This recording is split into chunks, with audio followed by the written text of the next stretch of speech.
Vatavitapi samipe bhumi bhage nishannam sakala muni jananam jnana dhataramarat tribhuvana gurumisham Dakshinamurty Devam Janana Marana Dukkha Cheda Daksham Namami Chitram Vadatator Mule Vriddha Sishya Gurur Yuva Gurorastu Maunam Vyakhyanam Shishyaste Chinna Samshayah Om Nama Pranavartaya Shuddha Jnanaikamurtaye Nirmalaya Prashantaya Dakshinamurtaye Namaha.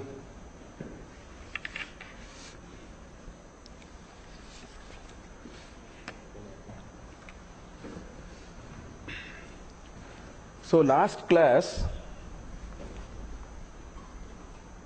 we tried to understand, trace the path individuals take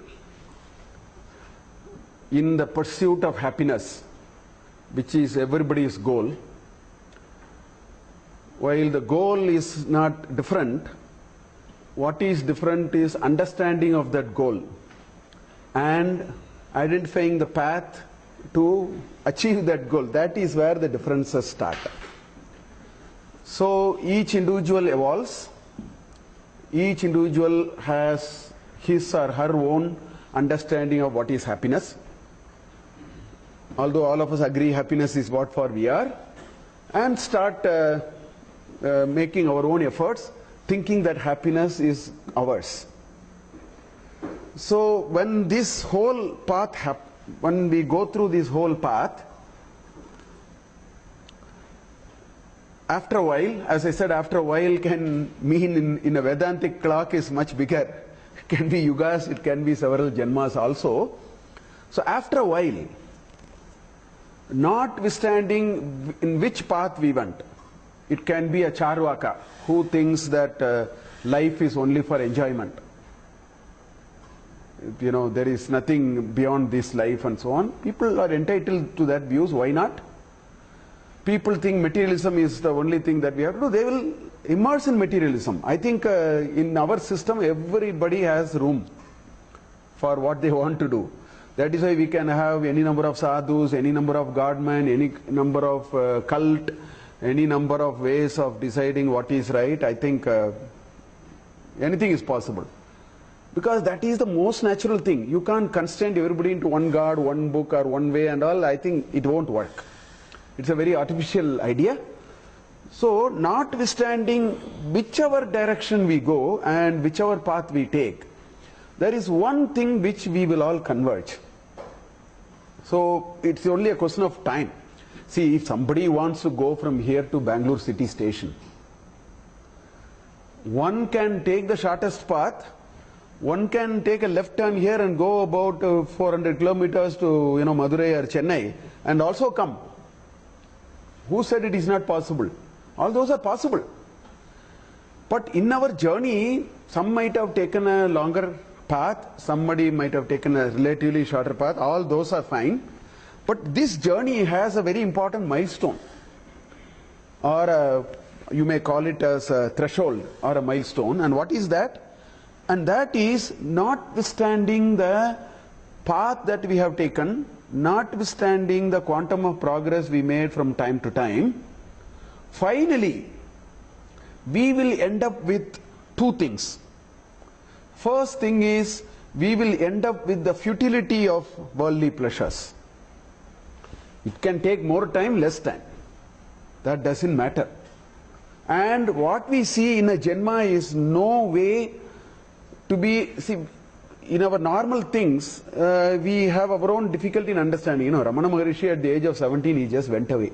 For him, people think it happened in 17 years. It might not have happened in 17 years. It might have happened in so many Janmas. In this Janma, it is 17 years, which is fine.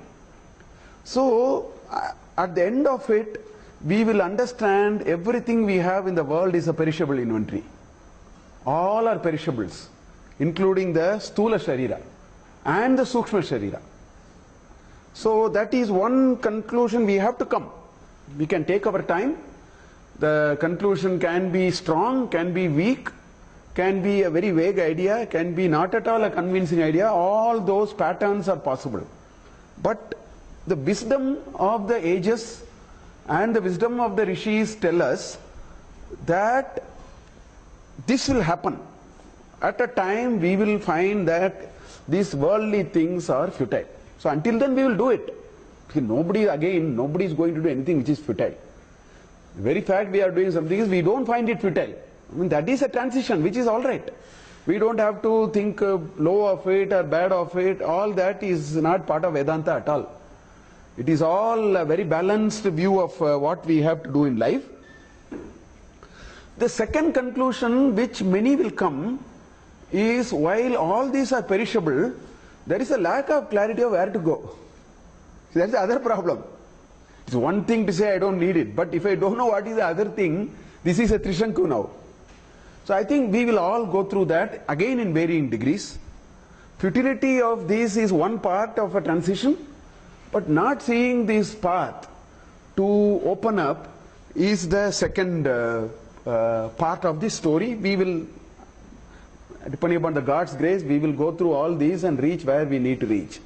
Now, it is precisely for this reason that when we are stuck like this, which every one of us will, in our spiritual evolution, in this blossoming of this Vyaktitva, when we reach there, that is precisely where the Guru Tattva comes.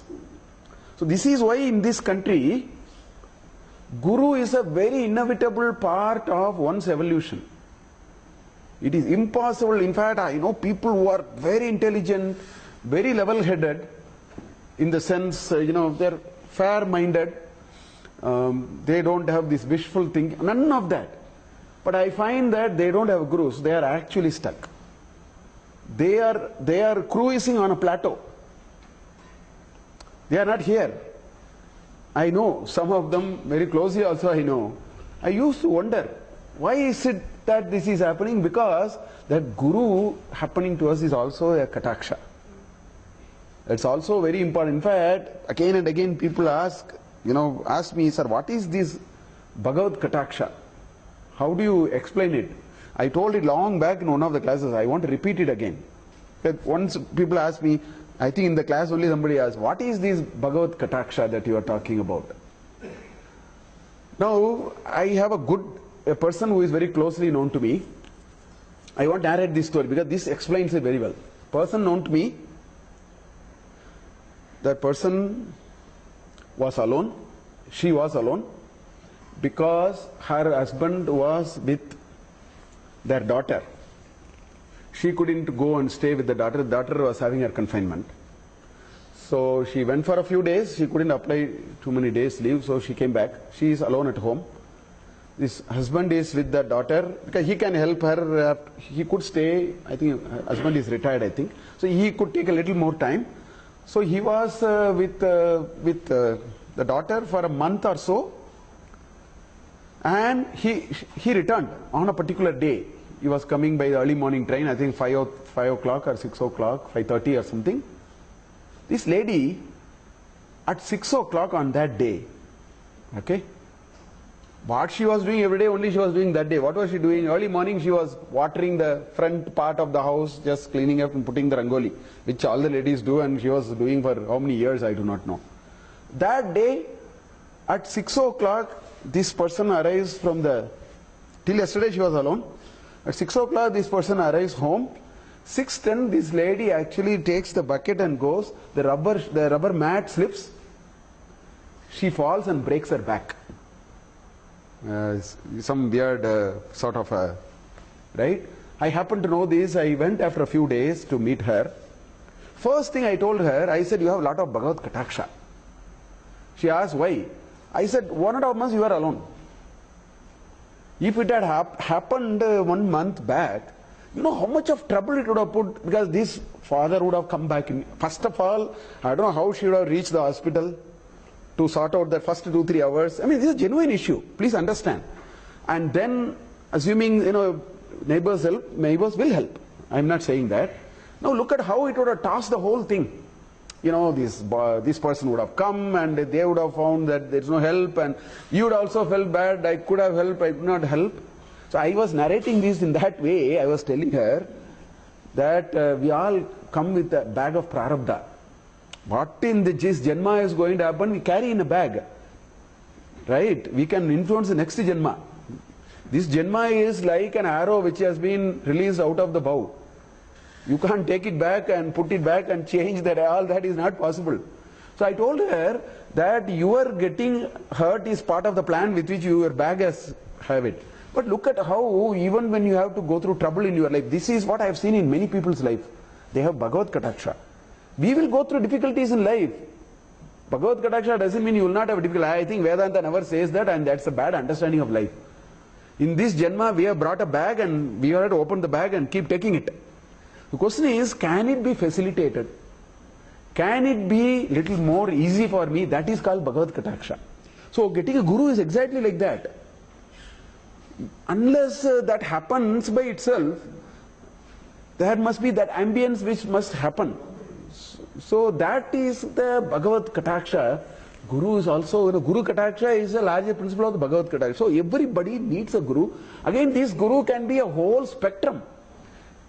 I don't think there is a single guru for any one of us. There are different types of gurus. These are all the making of this Ishvara. That the hand holding happens at different levels and different stages. That is why in this country guru is a very, very important principle. Because if that guru is not there, we will be stuck. We will be just plateauing. Otherwise Chitta Shuddhi is there, but the progress is not there. It is like, we are just cruising and you are not able to make a movement if the movement meant going upward, but you are cruising on a flat. Imagine like that. That is why guru is a very, very important concept that we talk about in this. So what kind of a guru? I mean, on Guru, Shiva Purana, Guru Gita is there. I mean, so much is there. Guru, one can keep on talking. I am saying all this because before Dakshinamurty, I want to put these ideas in place before we get into Dakshinamurty. From Viveka Chudamani, there is 2 shlokas in which Shankaracharya has talked. The first 40-50 shlokas in Viveka Chudamani is this preamble. How, the Shishya comes and asks some 4-5 questions and then it's a nice conversation with which Viveka Chudamani starts. There it talks about, Titiksha, Shraddha, Bhakti, everything is there. Then it talks about Guru.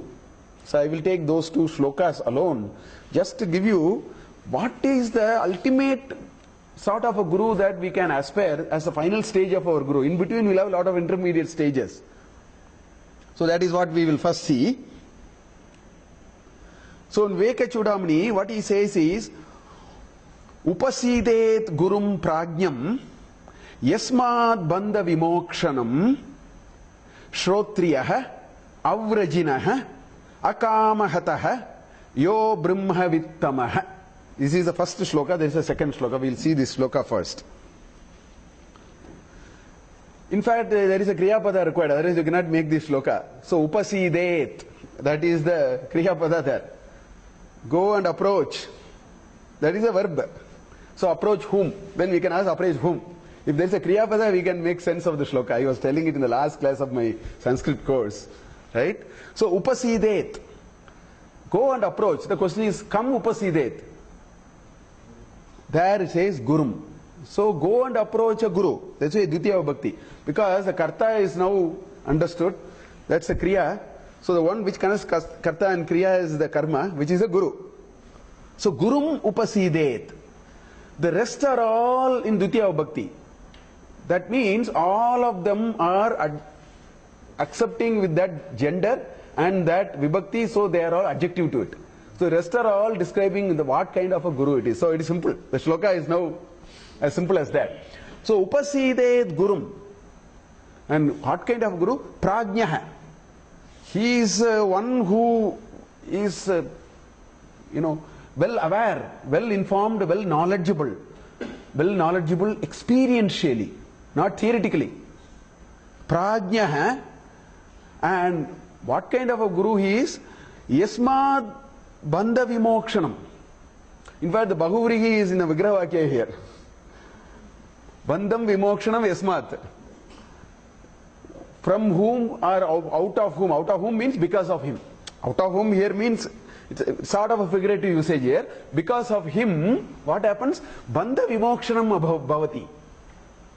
We will be able to urvarukami abandhanat mrityor mukshi amamrita mrityunjaya matra.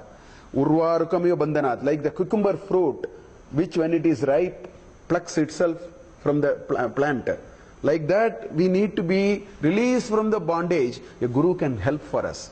So, yasmat bandha vimokshanam, bandhasya vimokshanam, bandha vimokshanam. Yasmat, from whom? So, it is describing the guru.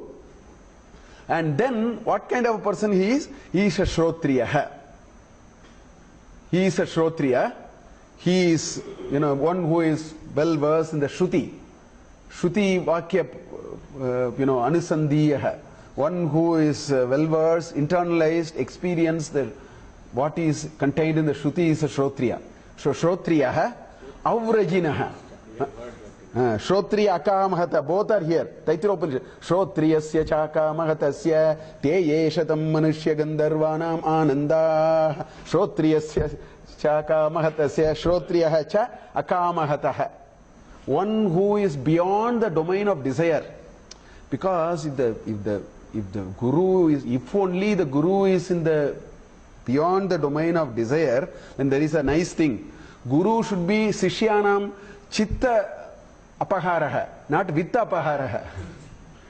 If he is not beyond the domain of desire, he will become Vitta Apaharaha. He will steal away your wealth. Whereas a true guru must be Chitta Apaharaha. He should take away this. Chit is creating a problem, na? In Shivananda Lagare, I was mentioning the other day, Magacha itastata, Mayeva vasam kuru, Swamin ati kirata, Mayeva vasam kuru. Take out, my mind. Take my mind. Take my mind. My problem is the mind.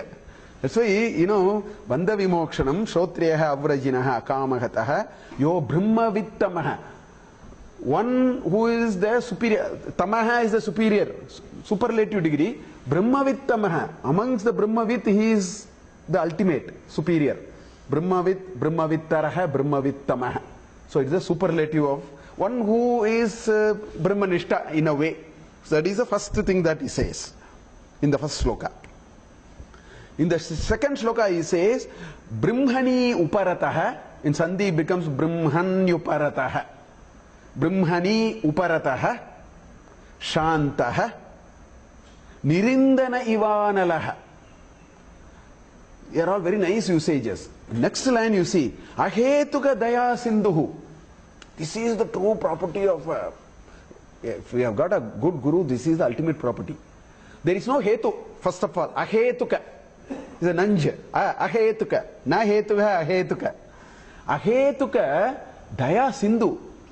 He is ocean of compassion for no reason. It's not because he likes you, he is beyond all that. And to get a guru like that is truly blessed we will be blessed if we get a guru like that. Ahetuka daya sindhuhu. That's the second line it says. Ahetuka daya sindhuhu anamatam satam. We'll come to that. Brahmani uparataha. So uparati, upa is near. Ratihi means reveling in it. So one who is reveling in Brahman, Brahmanishtaha, he is reveling in Brahman all the time. That is the one which gives him the maximum, satisfaction and the joy that he has. That kind of a person. Brahmani uparataha. If somebody is Brahmani uparataha, then this mind has no role to play. The mind is subdued now, so he becomes Shantaha. These, tribulations, this, chalana, chanchalam hi mano Krishna pramavad dridavad bhalam tasyaham nigraham manye vayoriva dushkaram is what Arjuna asked Krishna in Bhagavad Gita, that pramadivad baladridam, all those will go, balavad dridam, all those will go if you become Brahmani uparataha. Because the mind needs something. If it is settled, that's it. The mind is settled. So such a person will be Shantaha. Then it says, Nirindana iva analaha. Iva. Nirindina iva analaha. Iva plus analaha, iva analaha. Nirindina iva analaha. Without a fuel. It is some, which means it has reached its threshold. It needs no, it is on a, self course. There is nothing, it is not in a world of expectation. There is no input-output relationships to things that are required in life. It is by itself. Atmanyeva Atmani Tishtaha. In chapter 6 of Bhagavad Gita, at the end of yoga, he says that. Atmanyeva Atmani Tishtaha Atmaratihi. All that he says. That kind of a person is self-driven and he is free. Nothing is required. There is no cause and effect. See, Nirindina Ivanalaha says the world of cause and effect is gone. Fuel and fire is a cause and effect. So when you say Nirindina Ivanalaha, the world of cause and effect has disappeared. That is a state of complete freedom. We don't know that. We are still driven by a whole lot of cause and effect in many things. Every moment of our life is cause and effect in some ways. We work for a cause or we experience an effect. And that's how it dictates our life in many ways. He is beyond cause and effect. Ahetuka daya sindhuhu anamatam satam. So, this a person who is like that, to whom we should pay the obeisance to him all the time. Anamatam, satam anamatam. Such a person you go and then, this is what Shankara says. Huh? Huh? Which one? Bandhuhu, yeah?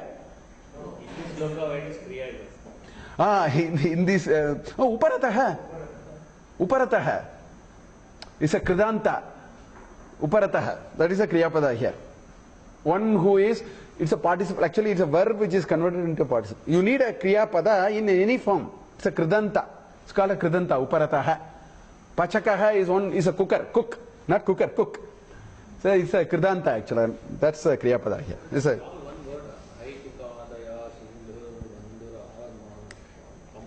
No, up to. No, not a compounded word. Ahaituka daya sindhuhu. The visarga has become repa. The rakara is coming because of that. So ahetuka daya sindhuhu. Bandhuhu. The rakara comes because of visarga. Repa. Bandhuhu. So there are 4 padas there. Ahetuka daya sindhuhu. Bandhuhu. Anamatam satam. Like that.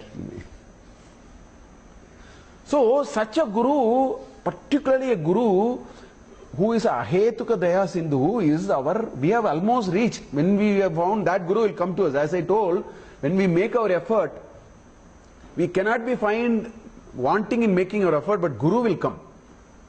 We don't have to, all this traditional management, what we do, I put so much effort, therefore so much effect and all that doesn't work here. It is an effort and it will happen. And it happens. We are only not making sense of what is happening. Every moment that happens happens for a cause. We are not able to make sense of it. Actually, if we are more evolved, we will understand we don't have to make sense of it. That is a better way of leading life. We don't have to make sense of it. The moment we start trying to make sense of it, our mind will play its role and spoil us. That's what many of us do.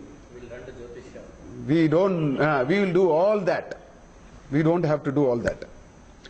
In other words, this guru is exactly like a catalyst in a chemical process. See, if you really look at a catalyst, there is something interesting about this catalyst. Catalyst will accelerate the process. It will make the process better. If more energy is required, more energy, it will not participate in the process. That is the definition of a catalyst. If you look at simple, chemistry may have more detailed definitions. But in simple ways, a catalyst is the most important thing is it will not take part in the process. A guru will not take part in your evolution. It is not possible also. In Viveka Chodamani, he says a little later, he says you need your own eye to see the Chandra. The beauty of Chandra, he says that. You cannot borrow somebody's eyes and you cannot outsource your happiness. You cannot outsource your sense of contentment and all. Outsourcing literature will not work here. These are all solo. So, a guru can only catalyze the process. He or she will create conditions that your progress is now, that's what we are stuck, we will come out of it. So, that kind of a guru, and that kind of a guru is our ultimate goal in life. We need to keep looking for that. It will happen. When it happens is not a question in our individual evolution. Don't bring performance metrics. Do it for the sake of, kartavyam iti et karyam kriyate tad satvikam karyam. Datavyam iti diyate tad danam satvikam smritam. This is the definition. You look at Bhagavad Gita. This situation requires this response. That is the simplest definition of karma yoga. If you ask me what is karma yoga, we don't need very complex definitions. This situation demands this response. I am able to spontaneously respond. That is called a karma yogi.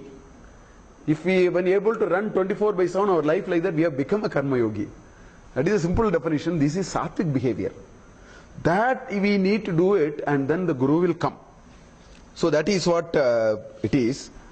So let's talk about, so when we have a guru like that, then this will follow very naturally. Complete resignation on the part of the disciple to the will of the teacher, because he is ahetuka daya sindhu. So our heart will melt. In fact, guru will bring bhakti. Bhakti gets into us only through a guru. It is a guru which brings, in fact, many a time that guru can be a child also. A child can introduce a lot of bhakti. A child can do many things. I mean, if only we are open. I have found, any number of people who have reached pinnacle of perfection in Grihastha-ashram. Grihastha-ashram provides any amount of, in fact, Grihastha-ashram provides enormous, self-evolution will happen only in Grihastha-ashram, not in any other ashram. People have wrongly understood the ashramas. Evolution of the self can happen only in Grihastha-ashram. No other ashram can evolve individuals. People who have not walked through Grihastha-ashram will never evolve. And when they have evolved, a time will come when they will drop the Grihastha-ashram. In Janma, next Janma, all that can happen. It's such a wonderful ashram in which so many things can happen. So that revering Guru in the heart, that all that is required, because that knowledge and devotion are like these this thing on which you have to run the show. Mere devotion without knowledge will also not take us too far. Mere knowledge is all dry, egoistic understanding of things in life. That's all no use. And mere devotion will also plateau us. A guru will be able to put these two together. That is the catalyzing act a guru does. And such a guru is a guru who can transform us to the next level of our evolution. And so this guru has to be praised and taken to the highest level. That is what Shankaracharya did through Dakshinamurty Stotram.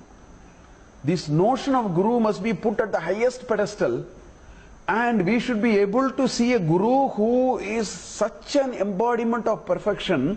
So that is why he chose Dakshinamurty Stotram and wanted us to remind all these ideas before we step into the Stotram. So that is what it is. So we will see that Stotram slowly. Now let's talk about Dakshinamurti a little bit.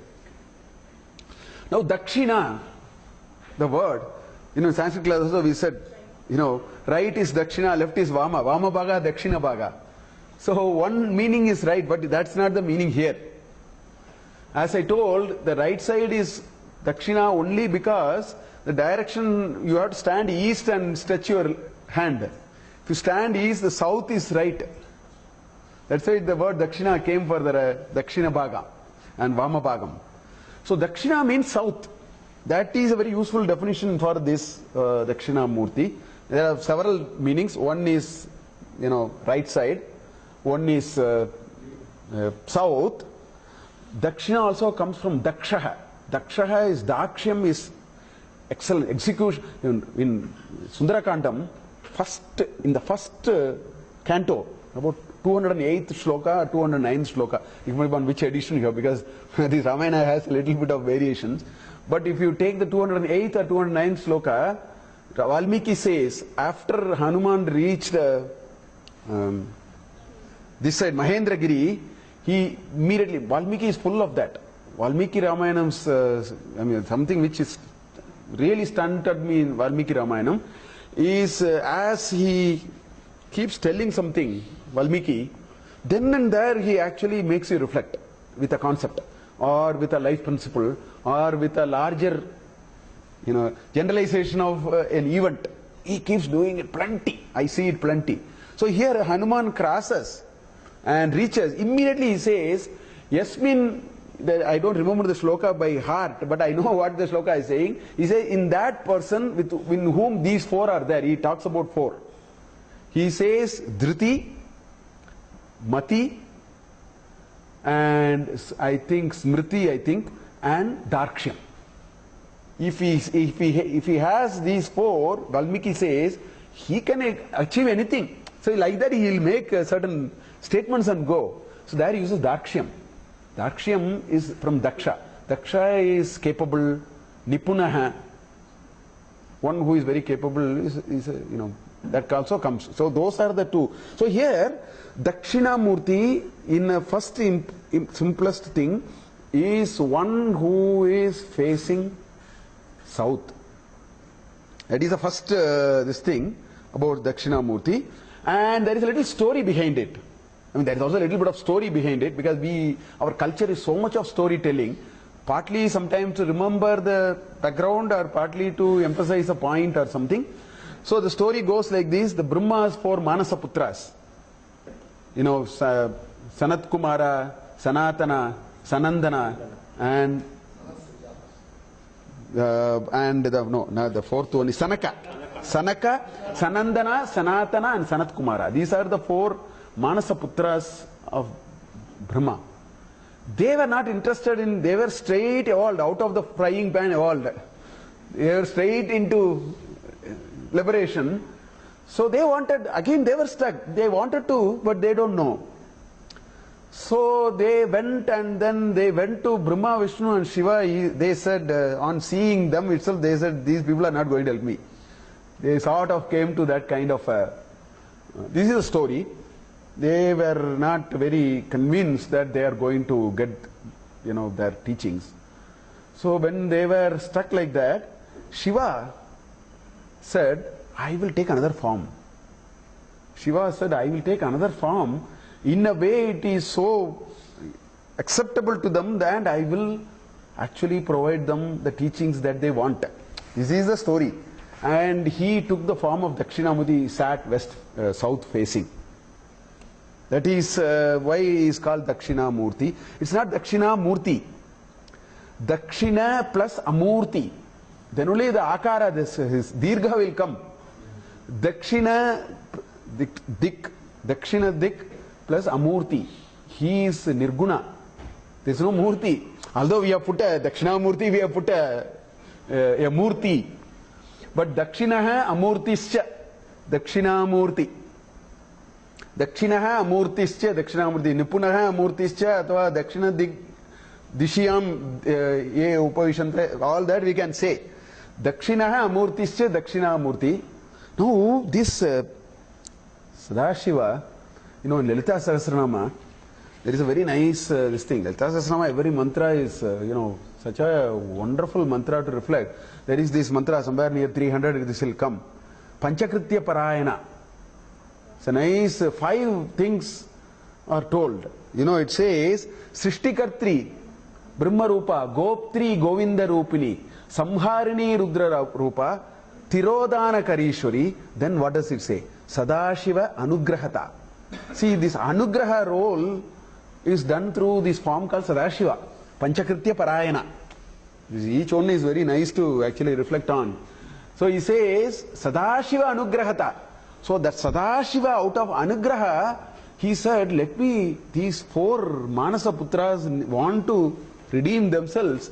I will make myself available in a way which is so appealing to them, and then they will get my blessings and they will.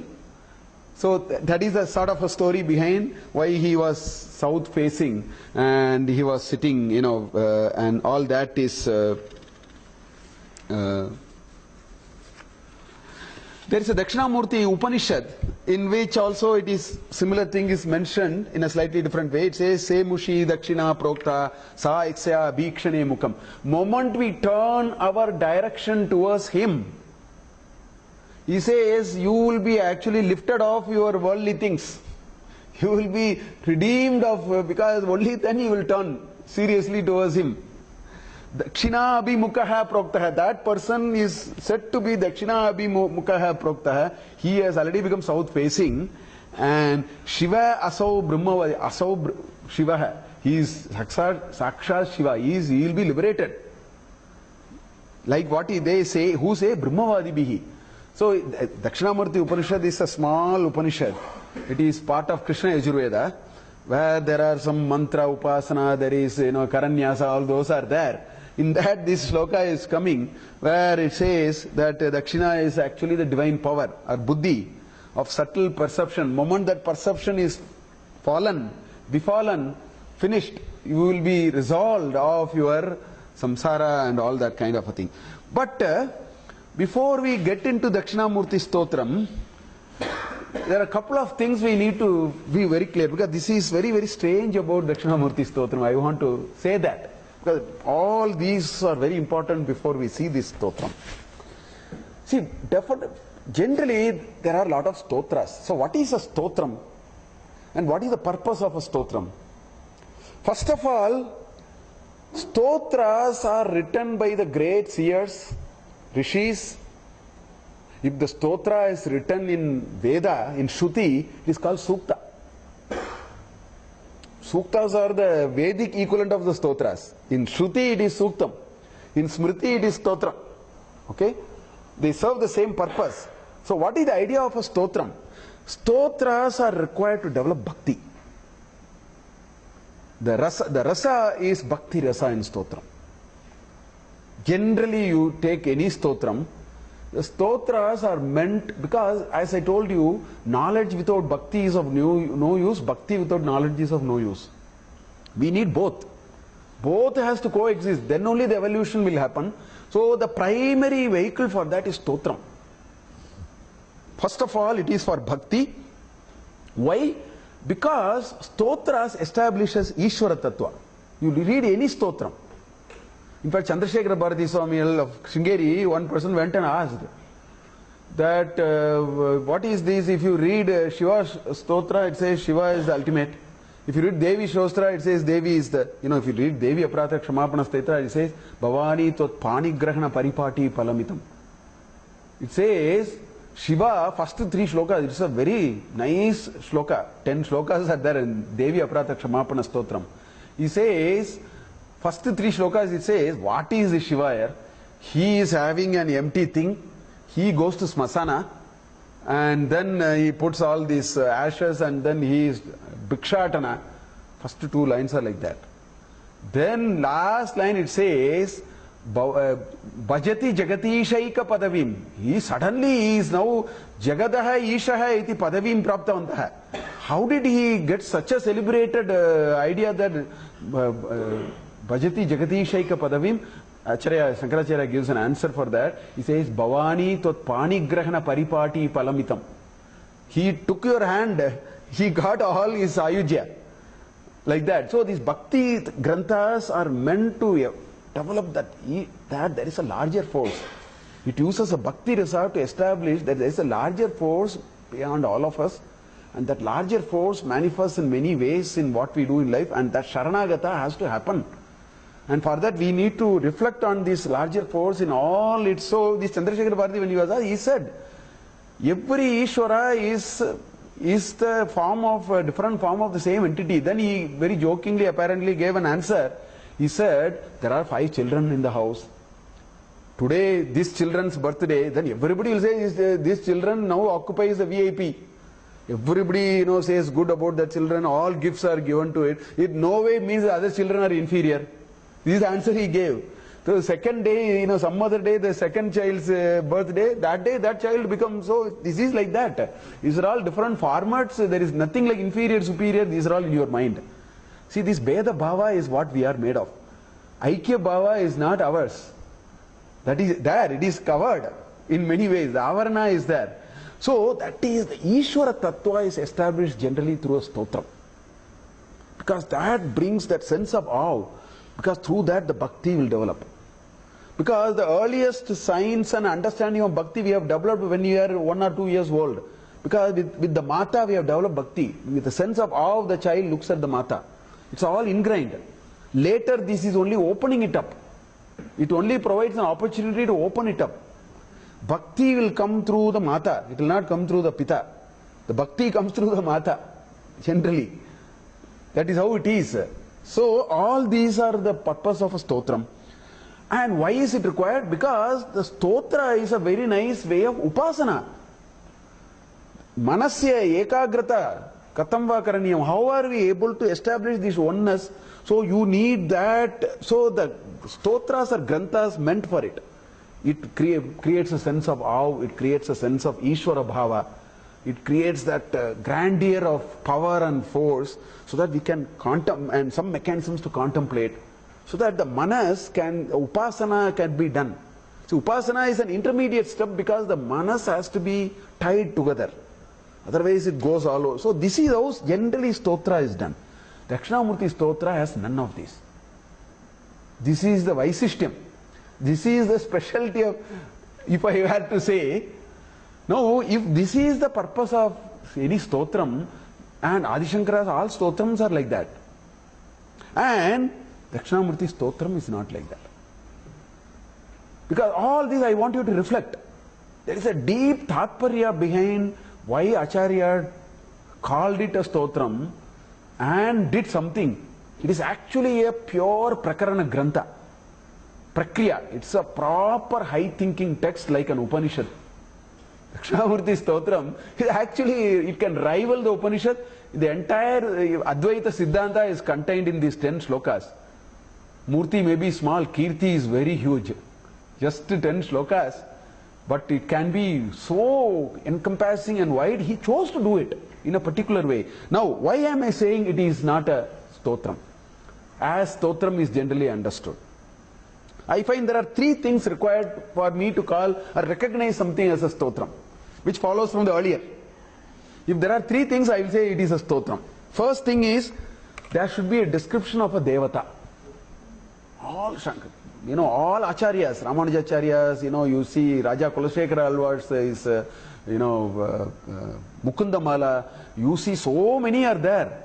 In the stotra, there will be a description of devata in all its might, and all the Shankaracharya stotras are also like that. But you will not find here. There is one last line, Tasmai Sri Guru Murte Namaidam Sri Dakshinamurte. That's only reference to Dakshinamurti. It is artificially attached. See, I am reminded of a joke. This is not a joke, but I am reminded of a joke. One person studied thoroughly about cow. He was asked to write an essay on tree. So what he did, he wrote all that he knew about cow. Then finally he wrote, such a cow can be tied to a tree. This is what Acharya has done here.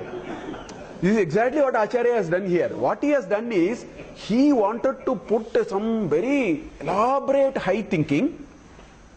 He did all that in the first 3 lines. Then he tied it to the tree called Tasmai Sri Gurumurte Namaitam Sri Dakshinamurte, and he very smartly called as Dakshinamurti Stotram. So it is different. It is not stotram in the normal sense of the term, because there is no description of Devata. It never describes Dakshina as a Murti. It has this, it can do it, he can do. It is not even he, it is not even she, it is not even it. There is no description of how it is. Whereas if you look at Subramanya Bhujangam, there are beautiful descriptions are there. And second thing is, no price of any Devata is there. In Subramanya Bhujangam it is there. 33 shlokas beautifully there, if you think about it. Jayananda Sindho, Jaya Seshabandho, Jaitum Sada Mukti Dane Sasunot. It ends like that finally. Very nice description. You will not find it here. Third, there are no efforts to ask for anything. Normally stotra is also used to ask for something. Okay? In Devi Aparata Kshamapana Stotra, beautifully it says, Matsamaha pataki nasti, tosama patagni na, evam nyatva mahadevi yata yogyam tata kuru. That is the last shloka. This is what he says. There is nobody worse than me. There is nobody who can better than you in removing all the sins, so you decide what you have to give and give me. Shankaracharya, the other day I was making this in the other talk, he will take it to a lofty level and ask. He will not ask small little things, he will take it to the much higher level and ask. That's why he said, you decide. Best thing is to leave. You decide. Even another, look at this, Saundarya Lagari. Look at the 22nd shloka. Bhavani tvam dase mayi vitara drishtim sakarunam iti stotum vanchan katayati bhavani tvam iti yaha. First two lines says, Bhavani Tvam Dase, I am your Dasa. Mahi Vitara Drishtim Cha Karunam. You please shower your Karunya Drishti on me. Iti Stotum Vanchan, desiring to say like that. He is not even said. He is desiring to say like that. Iti Stotum Vanchan Katayati. He says, Bhavani Tvam. This full sentence he hasn't started. He says, Bhavani Tvam. Dase Mahi Vitara Drishtim Cha Karunam. All those hasn't come. Then Acharya sees what he says in the next two lines. Tadaivatvam tasmai dishasi nija sayujya padavim. Moment he said Bhavani Tvam, Shankaracharya says, at that instant itself, he was given sayujya padavim. What kind of padavim? Mukunda Brahmendra Sputa Makuta Nirajita Padam. The greatest people, Mukutas, are touching your feet. They are offering pranams to you. So like that he has written in other stotras. There is a pala, there is a certain asking for something. This has none of those. There is a reason behind it. Because by calling it a stotra, he is building the bridge between bhakti to jnana. The stotra is the bhakti part of it, but what you ask can become much larger, and as you keep asking, as you start evolving and develop that bhakti, that high thinking can also happen to you. So that is why the subject matter is high thinking, but it is called Stotram, it's called Dakshinamurty Stotram, and that's what it is. So, okay. And in all its descriptions, Dakshinamurti, if Brahma's Manasa Putra are taught, then he is Adi Guru. Now, the moment I say he is Adi Guru, every one of them became a Guru because they become enlightened. Whereas Dakshinamurti is already enlightened. He did not get his enlightenment from somebody and then he enlightened somebody else. He is Adi Guru. He is wise. All of us are on our journey. We are work in progress in being wise. He is wise. That is, he is Adi Guru. Dakshinamurti is the Adi Guru. Because for Brahma's Manasa Putra, who are the first creations in this new thing, these four entities came and he was already able to, give him Upadesha. So that is why he is the Adi Guru with all, these. So with this, we will get into Dakshinamurti Stotra. And Dakshinamurti Stotra also has some nice Dhyana shlokas. I put three of them. I will going to explain. It is there, but I will take it and we will see the Dhyana shlokas and then get into the Dakshinamurti Stotram. But before that, a little bit of information. Basically, as I told you, it is if Viveka Chudamani is the magnum opus, it required 580 shlokas. If Prabodha Sudhakara required some 280 shlokas, it's another nice piece, Prabodha Sudhakara. If there is something very concise in which the whole thing is given in essence, that is Dakshinamurti Stotram or Ashtakam. People call it as Ashtakam, although there are 10. There are 10, but it is also called Dakshinamurti Ashtakam because there is some Dakshinamurti Stotram is also there, but I consistently want to use Dakshinamurti Stotra only. People call it as Ashtakam also. So short 10 verses, because each 3 lines, the 4th line is already known. Tasmai Sri Gurumurte Namaitam Sri Dakshinamurte is repeating, except for the last stanza. So now you can remove it. So we are talking about 9 into 3, 27 lines, plus another 4 lines, 31 lines, in which he has brought his entire Advaita Siddhanta so deep, so profound, highly philosophical in nature. That is the specialty of Dakshinamurti Stotra. He has done it in a metrical form called Shardula Vikriditam. There are 19 syllables. It's a Guru, Guru, Guru, then followed by Lagu, Lagu, Lagu, like that. There is some sort of each meter has a certain structure. So this uses what is called Shardula Vikriditam, which is 19 syllables 4 times. Whereas Anushtup is the easiest, 8 syllables. 8, 8, 8, 8. 4 into 8, 32. Simple. Let's say Mahabharata, Ramayana, everything is Anushtup. Most of the stotras are in Anushtup. Gayatri is a special form of Anushtup, 3 into 8, 24. So that is a special form of Anushtup. Trishtup. Anyway, so, whoever reads Dakshinamurti Stotram deeply and properly will invariably get into Manasollasa, which is a Vartika written by Sureshwaracharya. Manasa Ullasa, it is the play of the thoughts, actually. Now, this Shankaracharya, when he established the Advaita Siddhanta, when he put the foundation, Sureshwaracharya, he is called Bhashyakara, Sureshwaracharya is called Vartikakara. Okay, he has done some wonderful commentaries. You know, Taittiriya Upanishad I referred, actually. I didn't, one or two I quoted without telling you. What he did was, everything Acharya wrote, he, wherever possible, wrote a Vartika, which means explain it into a little more. So he built this beautiful superstructure of Advaita Vedanta, Sureshwaracharya. This Manasollasa is invariably acknowledged by everyone as real beautiful piece. So I have already laid my hands onto it. So for the first shloka, for example, Mauna Vyakya Prakatita Parabrahma Tattvam Yuvanam Vasishtante Vasashrignair Avritam Brahmanishtai. That shloka, Acharyentam Karakalita Chinmudramananda Murtim Swatma Ramam Muditavadaram. All that. Then he says, Vishwam Darpana, that's a Dhyana shloka actually. Vishwam Darpana Dirsyamana Nagari Tulyam Nija Antargatam is the first shloka. For the first shloka, Manasollasa, Sureshwaracharya has 31 shlokas to explain that. So I have, God willing, I will read it. I was quickly reading it there, very sarala. I didn't find it very tight. I hope I will be able to read and bring a little bit of sense into it. We will do that. We will bring Manasollasa wherever possible and then try to understand this. Otherwise, this is very profound, written in just 3 lines. It's a high thinking, which can put us into broad basing our understanding. So that's why I said it's atypical of Stotram in many ways, because there is no Devata, there is no praise, there is no asking for any benefit. All those structures and features are not part of Dakshinamurty Stotram. Just to give you a little overview, there are 10 verses. Verse 1 talks about the pluralistic world of perceptions and their unity. That's why Bahiriva Udbhutam, Mayaya Bahiriva Udbhutam. That's what he says in the first shloka. Vishwam Darpana Drisyamana Nagari Tulyam Nija Antargatam Pashyan Atmani Maya Bahiriva Udbhutam. As though it is manifesting outside, he says it is one. That's what he is establishing in the. Then the verse 2 and 3 talks about how the perception of forms and names are all actually Bijasyanti Rivanguro. Iva Anguraha. You don't know from where the first,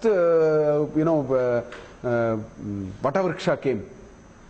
It's a chicken and egg problem. Did the seed come from the tree or the tree come from the seed? You have no answer. Because if you go like that, you don't know where will you reach finally. That is what he is bringing through those slokas 2 and 3.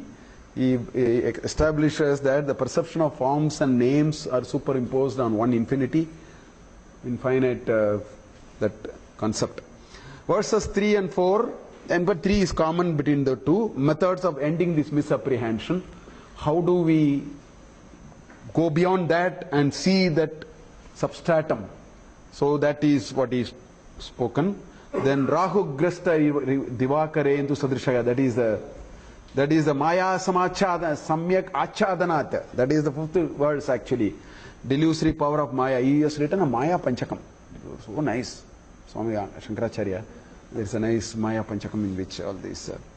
Then verse 6 is about our own experiences in life, which he brings. 7 talks about the formless substratum. And the 8th verse is the issue of world being real. That ideas are part of the 8th verse.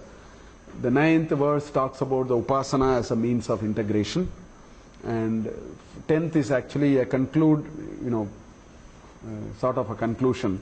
So need to reflect on these ideas is what you find in the 10th shloka, which is in a way sort of a conclusive piece. So in these 10 shlokas, what you see is Shankaracharya is a great exponent of Advaita Siddhanta. That oneness is so nicely brought about. He is also can be seen as a disputant. He is able to sort out some of the issues. He comes across as a great devotee because people think Shankaracharya is all intellectual and only intellectual. Not at all. That is why in Viveka Chudamani again he said, Moksha Samagriyam Bhaktiri Eva Gariyasi. But his definition of bhakti says Swaswarupa Anusandhanam Bhaktirit Vidhiyate. So he is brought the pinnacle of bhakti. He is a great bhakta. He is been able to merge bhakti from the primordial form to the highest form. So he is also seen as a great devotee. All these are there. How much ever divine grace allows us, we will partake. We do not know how much we can partake. Whatever the divine grace allows us, we will be able to partake. Okay. We will look at this Dhyana Shloka a little bit today and then we will continue. Because I have been keeping you from the Stotram. But I think this kind of a preamble is good for us. Because the value of a Stotram gets hugely multiplied when we understand from where it is coming. Yaska in his Nirukta, there is one shloka in which he says, a person who utters mantras without knowing the meaning, which will apply, I mean, he said in a Vedic context, but it applies here also.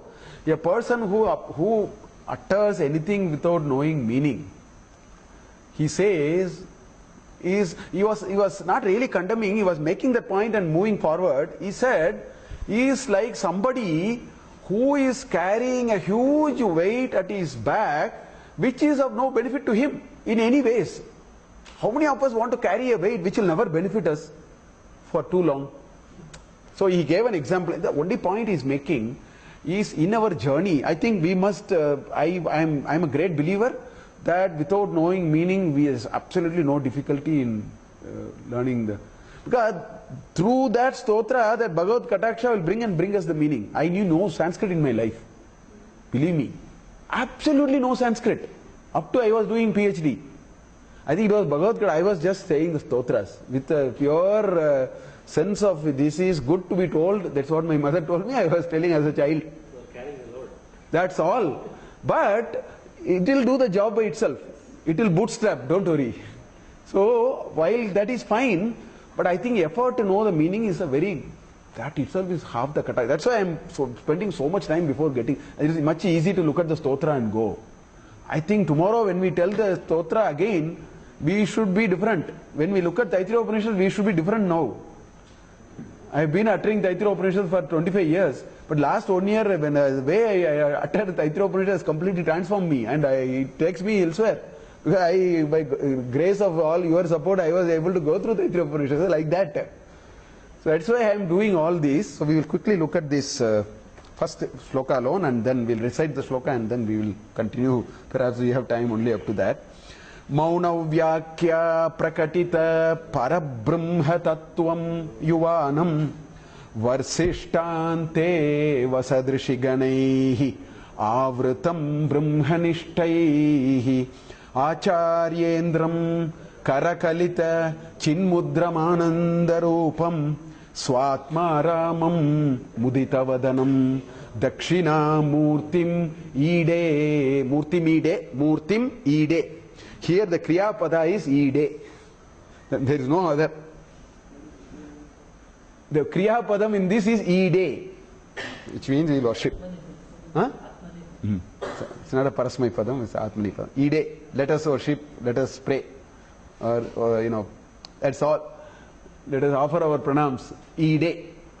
So the question is, Karta is now implicit. Karta Aham Ide is not, Aham is not required. Karta is implicit. Kriya Padam is there. Now we can search in our Karakas now. Now we will get into Karakas now. We can ask what is it. Come Ide. Whom should I worship? Okay. Dakshinamurtim. So it ends with that. That's why salutations to Dakshinamurti. Dakshinamurtim Ide. So the Tatparya of this shloka is offer salutations to Dakshinamurti. Shloka is over. As a Tatparya. Now the descriptions of Dakshinamurti are there. The rest are all, and these are all very good samasas. Mauna Vyakya Prakatita Parabrahma Tattvam is a single word. I have split it. All you have to put it together. It gets too complicated. So Mauna Vyakya Prakatita Parabrahma Tattvam is one word, one pada. There is a Bahuvrihi, within the Bahuvrihi, there is another Bahuvrihi, within that there is a Tatpurusha, all those. This is how Sanskrit is. You can construct for your requirement. We'll see the meaning, then we'll know the power of samasa We'll see it next time. But it's a single word. Mauno Vyakya Prakadita Parabrahma Tattvam is one description of Dakshinamurti. Yuvanam, another description of Dakshinamurti. Varsishtante Vasadrishi Ganaihi Avritam is a single pada. It's again a Bahuvrihi, within Bahuvrihi, all those are there. Karmadhara, so many things are there inside. It says, Varsishtante Vasarishi Ganaihi Avritam. The Brahmanishtahi is actually for those people. Vasarishi Ganaihi. Oh, up to Ganaihi is one pada, sorry. Avritam is a separate pada. That's why the Brahmanishtahi, otherwise the Brahmanishtahi will be hanging now. Trishanku. So it is two padam. Varsishtante Vasadrishi Ganaihi. Avritam. Brahmanishtahi. The Brahmanishtahi is for the Ganaihi. It is actually qualifying that. They are all only qualifying one another. Okay? Acharyendram. Acharyanam Indraha. Tatpurusha Samasa. Acharyendram. Acharyendraha. Tasya Dvitiya Bhakti Acharyendram. Akaranta Pullingaha. Tasmat Acharyendram. Ramam. Vat. Karakalita Chinmudram Ananda Rupam is a single word. That I have split. Karakalita Chinmudram Ananda Rupam is a single pada. One word. Again there is a Bahuvrihi and all that, which we will see. Swatma Ramam is another pada. One who revels in himself. Swatma Ramam. Mudita Vadanam is again Mudita Bahuvrihi. Muditaha Vadanaha Yasya. He is using a smile and a face to describe a third person. He is using two Anya Padartha. Smiling is one attribute, face is another attribute. Take these two attributes and talk about Dakshinamurti. This is exactly how a Bahuvrihi will be. So Mudita Vadanam. Dakshinamurtim Ide.